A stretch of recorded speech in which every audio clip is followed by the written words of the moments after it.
Ces cours de machette ne sont pas une simple mise en scène montée de toutes pièces par ces deux jeunes dames pour qui le travail de la terre ne souffre d'aucun complexe.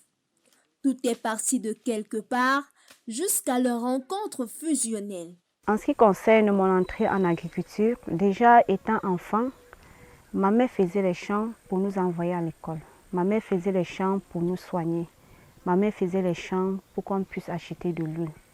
Du coup, lorsque j'arrive à Yaoundé, un jour, on se retrouve en visite dans le champ d'une belle-sœur qui avait fait les arachides, les plantains, et puis on était intéressés. Chaque fois qu'on se retrouve, c'est-à-dire cet amour-là, elle et moi, on a ça. Et c'est pourquoi à un moment donné, on dit, mais tiens, pourquoi ne pas nous lancer à notre propre compte? Pourquoi ne pas nous investir nous-mêmes pour pouvoir faire nous-mêmes nos propres exploitations? Les débats et les parcours de ces deux guerrières de la terre n'ont pas toujours été un long fleuve tranquille et peuvent même heurter la sensibilité.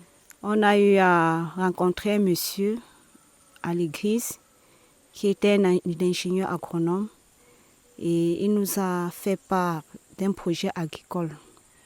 Et il s'est proposé pour nous suivre. Nous sommes partis dans son village, on a pris 2 hectares. On a mis sur pied le macabo plantain sur 2 hectares.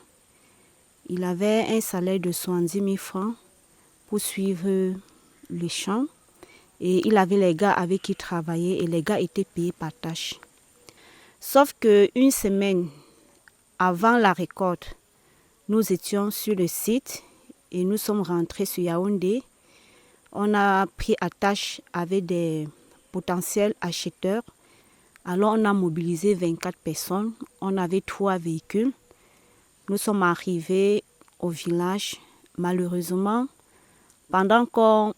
lors de notre introduction dans le site, on s'en rend compte que le macabo a été déterré et au fur et à mesure qu'on entrait, tout le champ, tout le macabo avait été déterré. C'était un choc. Comme des phénix qui ont su se relever de ce passé douloureux, ce nouveau site est en phase d'être viabilisé en différentes étapes. L'équipe de Daniel a commencé le défichage, ça fait 2 jours, mais ils sont déjà à plus d'un état de défichage. Et après le défichage, viendra le nettoyage, viendra l'abattage. Ensuite, nous allons nettoyer, puis nous allons passer au piquetage et la crevaison. L'idée est de préparer la campagne 2024 qui démarrera en mars 2024. Sur cet autre site déjà mis en valeur avec papaye d'un côté et 15 hectares de manioc, ça travaille. C'est le 80-34 et avec une haute densité, comme vous pouvez le constater, c'est même difficile de pouvoir circuler à l'intérieur parce que nous prenons vraiment la haute densité pour améliorer les rendements des agriculteurs. Donc la même quantité que vous pouvez faire peut-être sur 1 hectare, vous vous retrouvez en train de faire cette même quantité sur 2 hectares et ça vous donne plus de rendement. Ensemble, les fruits et les retombées peuvent être directement consommés ici et changer même des vies qui n'ont aucun complexe à le dire. Les gens avec qui j'ai commencé les études, ils me prennent comme un ministre si je n'exagère pas parce que concernant les finances, je n'ai pas de problème. Je n'ai pas de problème parce que non seulement je n'appelle pas mes parents et au campus, les cours là, les TD, les bords, j'achète grâce à GoGreen. Mes parents sont là-bas, je ne les appelle plus. À l'école, j'achète beaucoup de choses à elles, cet argent que je trouve ici. C'est que j'aimerais également dire à la jeunesse camerounaise, parce que plusieurs ont mis dans leur esprit que l'agriculture, c'est pour ceux-là qui ont raté leur vie.